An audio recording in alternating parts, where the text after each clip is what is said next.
Sementara itu, sejumlah debt kolektor di Ogan Komering Ilir diamankan polisi lantaran sudah meresahkan masyarakat yang kerap menarik atau menyita kendaraan secara paksa.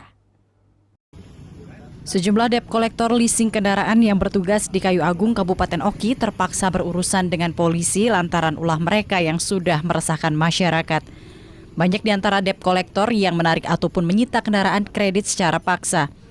Jajaran Polres Oki kemudian bertindak tegas dengan menciduk beberapa debt kolektor yang sering mangkal di pelataran parkiran shopping center Kayu Agung.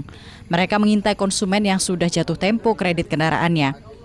Sedikitnya ada 3 orang debt kolektor diamankan dan dibawa ke Mapolres Oki untuk diberikan pembinaan.